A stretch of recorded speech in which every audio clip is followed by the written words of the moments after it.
tomatoes come in a variety of sizes, shapes, and colors, right? We got green tomatoes, fried green tomatoes, my favorite movie. But they all taste very, very similar. But their level of sweetness and acidity is based on where they grew and what else? And their ripeness during harvest time. Okay? Now, it doesn't seem to be, should be hard for you and I to cut a tomato, but many of us actually do get it wrong. Let me tell you why. Number one, most of us are probably using the wrong knife, a very dull knife, okay? When it comes to a tomato, you want to switch it up to a serrated, the bread knife, okay? Number two, a tomato has a core, and most of us are cutting tomatoes like this. The best way to cut a tomato is to lay it on its side, okay? And to start cutting from the bottom, just like this, right? Now for this recipe, we are making we need large dice, and that's what we're gonna do, okay? And then you're just gonna stack them on top of each other, and then here's your dicing. Isn't this easy? No more mess. No more tomato juice all over your cutting board, okay? Do not ever cut a tomato like this ever again. You want to lay it on the side and then cut from the bottom. The tomato, it is called the golden apple. And by the way, they are originally from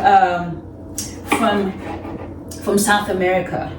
But the Italians made it popular thanks to, of course, the classic iconic tomato sauce. All right, I'm gonna finish this off camera, and then we'll be right back.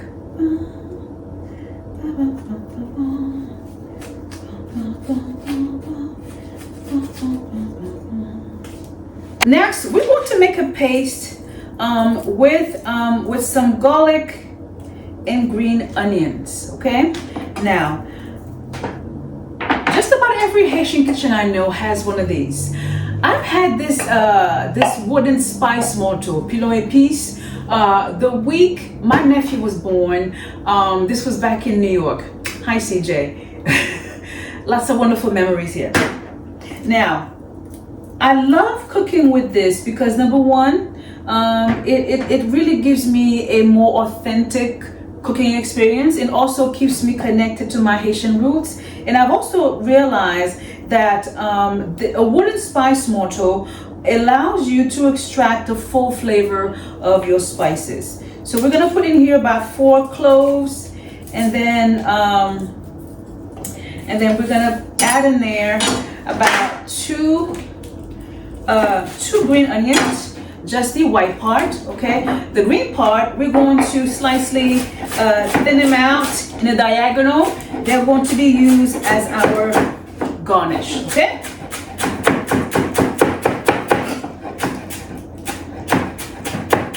Et voila.